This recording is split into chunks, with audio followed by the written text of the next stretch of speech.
Начал с автопрома, закончил борьбой с коммунистами. О чем еще говорил Дональд Трамп на митинге в Мичигане? Йеменские хуситы ударили по нефтяным объектам Саудовской Аравии. Владимир Зеленский встретился с новым премьер-министром Великобритании. Бёрнем обещает поддержку и объявил о передаче технологий. Иран угрожает Украине. Решится ли Тегеран на конфликт с Киевом? Румыния выслала российского дипломата, а Москва снова заговорила о переговорах. И снова на своих условиях. Скандал в ООН. США покинули заседание во время выступления представителя Франции. А пляжи высадки союзников в Нормандии стали всемирным наследием ЮНЕСКО. А теперь об этом подробно и по делу. Это один день. Подпишитесь, поставьте лайк этому видео и оставьте свой комментарий. Заранее спасибо и начинаем.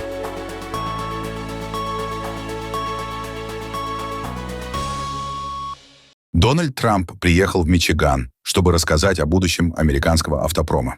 Однако главной темой выступления неожиданно стали не автомобили, а политика. После выкриков из зала президент назвал протестующих коммунистами и напомнил, что считает экономические успехи страны своей заслугой. У меня был замечательный отец, и он очень любил Кадиллак. Я рад снова быть в этом прекрасном штате. Для меня большая честь стать первым действующим президентом, посетившим одно из самых легендарных мест в истории американского автопрома – всемирно известный испытательный полигон General Motors.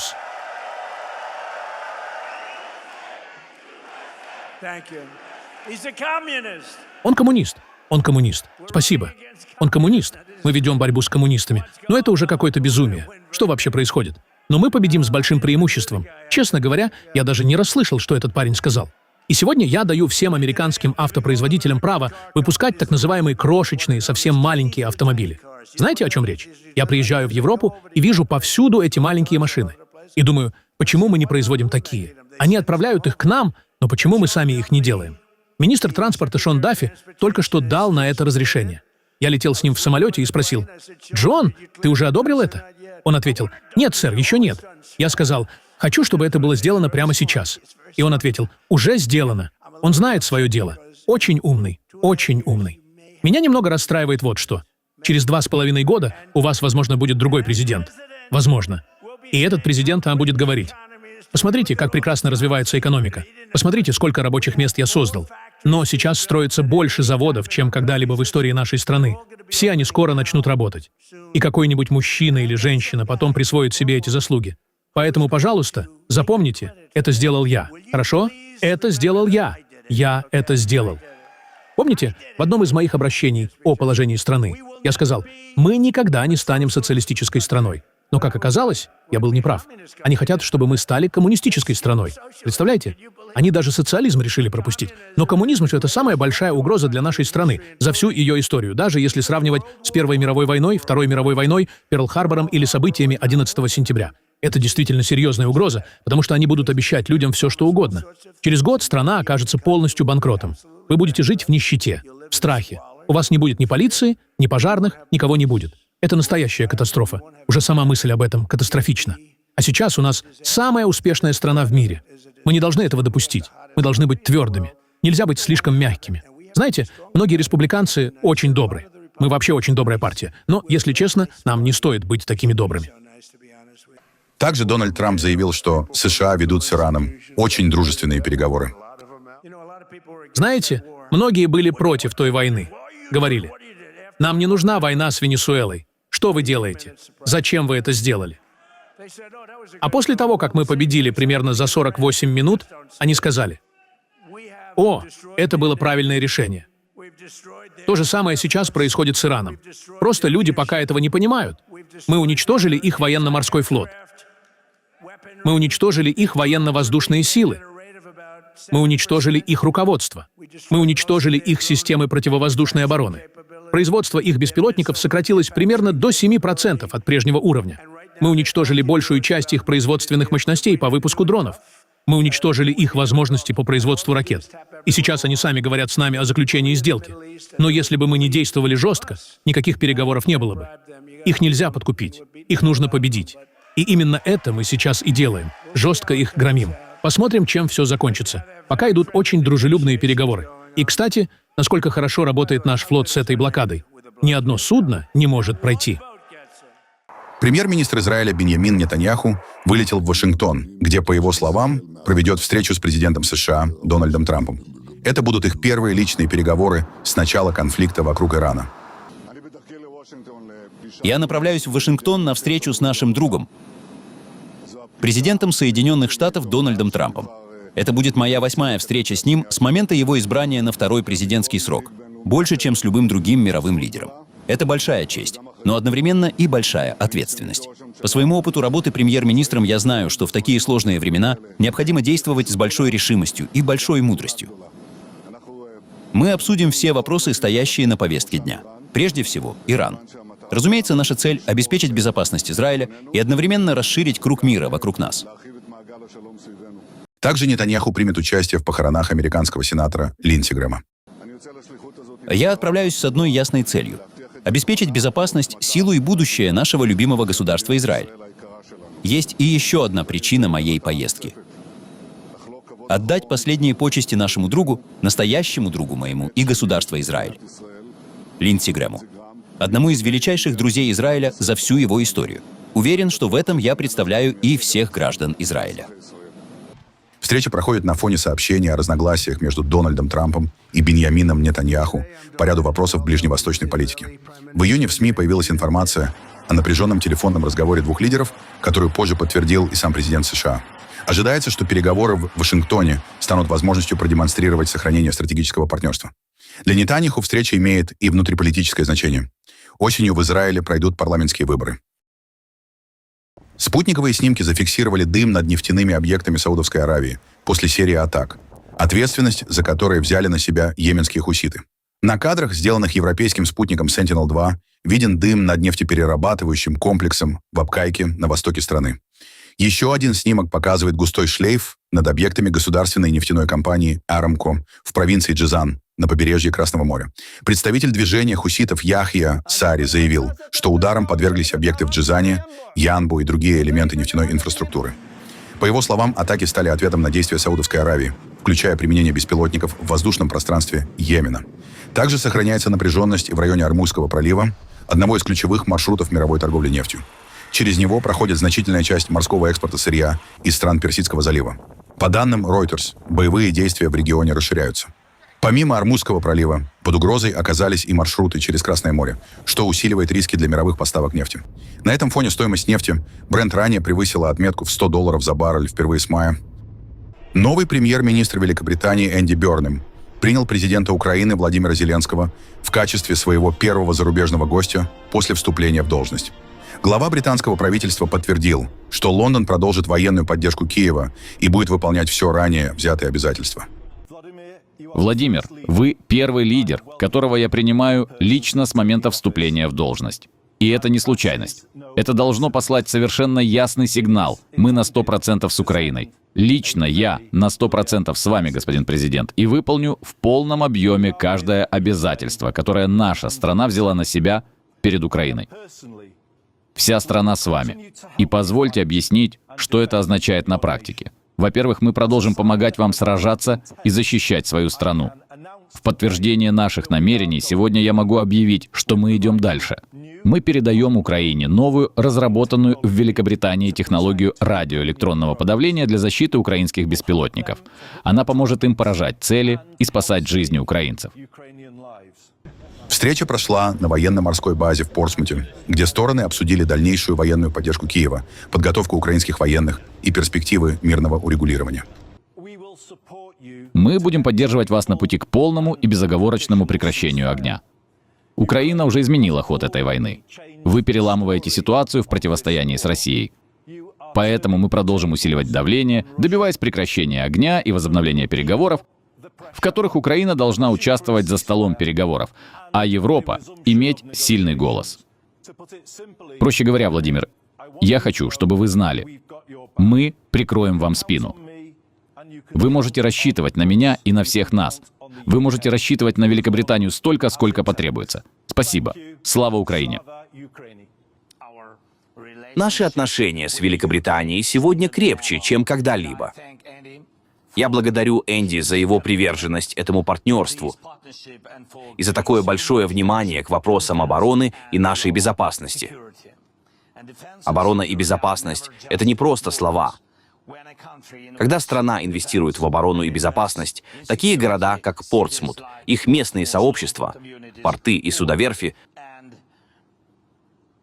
становятся сильнее, развиваются и приобретают еще большее значение. После переговоров британский премьер сообщил журналистам, что намерен в ближайшее время посетить Украину. Президент США Дональд Трамп заявил, что намерен спросить Владимира Путина, действительно ли Россия предоставляла Ирану спутниковые данные для наведения ударов по американским базам. Что ж, мы это выясним. Я спрошу об этом Путина. Мы узнаем. Но большого влияния это не оказало, потому что мы хорошенько их разгромили. У них нет флота, у них практически ничего не осталось. Так что это не сработало. Я не думаю, что они этим занимались, по крайней мере, не на высоком уровне. А если и занимались, то это никак существенно не повлияло. У нас идут хорошие переговоры. Посмотрим, что будет. Думаю, есть хорошие шансы, что что-то произойдет. И если это случится, хорошо. Если нет, мы вернемся к тому, что делали 2 дня назад. У нас достаточно боеприпасов. У нас их много, самых разных типов. Как вы знаете, Байден передал очень много Украине, поэтому сейчас мы восполняем запасы. Но у нас по-прежнему много боеприпасов среднего класса, больше, чем мы когда-либо могли бы использовать, что бы ни произошло. Их у нас много. Хотя, если честно, мне хотелось бы иметь еще больше. Но Байден передал Украине очень большие объемы. Обмен резкими заявлениями между Тегераном и Киевом продолжается. Иран обвинил Владимира Зеленского в атаке на иранское коммерческое судно и пригрозил, что этот инцидент не останется без ответа. Зеленский атаковал иранское коммерческое судно, в результате чего погиб моряк. Это является грубым нарушением устава ООН, совершенным, как утверждается, по указанию Израиля с целью втянуть Европу в его войну. В ходе телефонных разговоров с верховным представителем ЕС Каи Каллас и министром иностранных дел России Сергеем Лавровым было ясно заявлено, что действия, совершенные, как выразился автор заявления, нахлебником в Киеве, не могут остаться без ответа. В ответ глава МИД Украины Андрей Сибига назвал угрозы Ирана безосновательными, напомнив, что Тегеран поставляет России оружие для войны против Украины. Угрозы Ирана являются необоснованными и лишенными каких-либо оснований. Режим в Тегеране – прямой соучастник российской агрессии против Украины, снабжающий Москву оружием, которым с 2022 года убивают украинцев. Иран не имеет никаких оснований изображать из себя жертву, а тем более оправдывать свои угрозы абсурдными ссылками на устав ООН. Своими заявлениями Иран также пытается отвлечь внимание от российского террора против гражданского судоходства в Черном море, который ставит под угрозу глобальную продовольственную безопасность. Но ему это не удастся. Нападения России на свободу судоходства станут одной из ключевых тем сегодняшнего экстренного заседания Совета безопасности ООН, и мы ожидаем решительной реакции международного сообщества. После атаки на иранское коммерческое судно в Каспийском море отношения между Киевом и Тегераном вышли на новый уровень напряженности. Вместе с тем, западные аналитики считают, что за громкими заявлениями пока не просматривается подготовка к прямому военному столкновению. По оценке Американского института изучения войны и проекта Critical Threats, Иран традиционно стремится избегать открытия новых фронтов и предпочитает действовать непрямыми методами, тщательно просчитывая риски возможной эскалации. К схожим выводам приходит и The Wall Street Journal. Издание отмечает, что украинский удар фактически впервые затронул логистическую цепочку, связывающую Иран и Россию через Каспийское море. Если раньше Тегеран в основном выступал поставщиком вооружений Москве, то теперь инфраструктура этого сотрудничества сама оказалась под ударом. По мнению экспертов, именно это может стать новой точкой напряжения в отношениях между странами. Однако пока речь идет скорее о политическом и военном сигнале, чем о признаках подготовки масштабного конфликта между Ираном и Украиной. Аналитики подчеркивают, дальнейшее развитие ситуации будет зависеть от того, перерастет ли обмен резкими заявлениями в реальные ответные действия, или стороны ограничатся демонстрацией силы и дипломатическим противостоянием. Что же может долететь до Украины, если Иран решится на такой шаг? По оценке украинских военных аналитиков из Defense Express, в распоряжении Тегерана есть несколько типов баллистических ракет, которые теоретически способны достичь украинской территории. Речь идет, в частности, о ракетах семейства Khorramshahr, отдельные модификации которых, по открытым данным, имеют дальность до 4000 километров. Кроме того, на вооружении Ирана находятся ракеты Гадр, Эмад и Саджил с заявленной дальностью около 2000 километров. При этом на данный момент нет официальных данных, свидетельствующих о подготовке Ираном ударов по территории Украины. Оценки касаются исключительно технических возможностей имеющегося ракетного арсенала и развития ситуации в случае дальнейшей эскалации конфликта. Необычный дипломатический конфликт разгорелся между США и Францией в стенах ООН. Во время заседания Совета Безопасности по Украине американская делегация демонстративно покинула зал, отказавшись слушать выступление французского представителя. Поводом стал спор вокруг продления полномочий Верховного комиссара ООН по правам человека Фолькера Тюрка. Франция ранее раскритиковала Вашингтон за голосование против его нового 4-летнего мандата, заявив, что США оказались в одном ряду с Россией, Северной Кореей и рядом других стран. В ответ американская сторона обвинила Париж в политизированной риторике и заявила, что будет покидать заседание во время выступлений французских представителей, пока те не изменят тон своих заявлений. Несмотря на разногласия, Генеральная ассамблея ООН большинством голосов поддержала продление полномочий Фолькера Тюрка. Я должен отметить, что в этом Совете есть государство-член, которое изображает моральное возмущение и пытается поучать остальных по любому вопросу, будь то конфликт, который мы сегодня вновь обсуждаем, или темы, вообще не связанные с международным миром и безопасностью, такие как права человека. Именно поэтому мы покинули зал во время выступления Франции. Это неискреннее позерство уже утомило, но мы долго терпели его из чувства товарищества и взаимного уважения как постоянные члены Совета Безопасности. Мы поддерживали это государство во время каждого конфликта, когда его свободам угрожала опасность. И сегодня я напоминаю им, что именно Соединенные Штаты остаются маяком свободы для всего мира. Поэтому мы больше не намерены выслушивать их политизированную болтовню, пока они не откажутся от своего высокомерного и неуважительного тона и не начнут вести себя так, как подобает государству, занимающему место в этом Совете.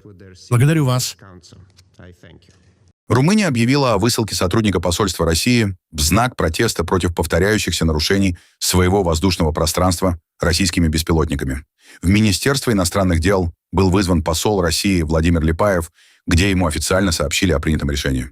По данным румынского Минобороны, только за последние 3 дня истребители F-16 сбили 3 дрона. Всего с начала полномасштабной войны российские беспилотники нарушали воздушное пространство Румынии уже 33 раза. Последний такой случай произошел 26 июля. Москва вновь заявила о готовности обсуждать мирное урегулирование войны в Украине. В российском МИД говорят, что открыты для новых предложений, но сначала предлагают вернуться к уже озвученным инициативам.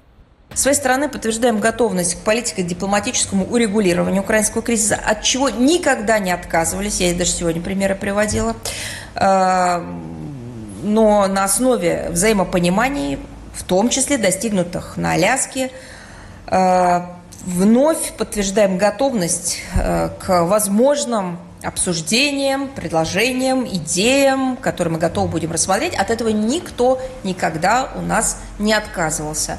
Наверное, в первую очередь, прежде чем обсуждать что-то новое, еще не озвученное и, наверное, не сформулированное, наверное, все-таки было бы правильно как-то внести ясность в старое, в частности, вот в эти уже имевшие место обсуждения соответствующих идей. Вот это было бы правильно, на мой взгляд. В том числе и полезно для, возможно, выработки новых. Во Франции продолжается борьба с масштабными лесными пожарами. Президент Эммануэль Макрон посетил координационный центр спасательных служб в Бордо и заявил, что страна переживает самую тяжелую ситуацию с лесными пожарами со времен Второй мировой войны.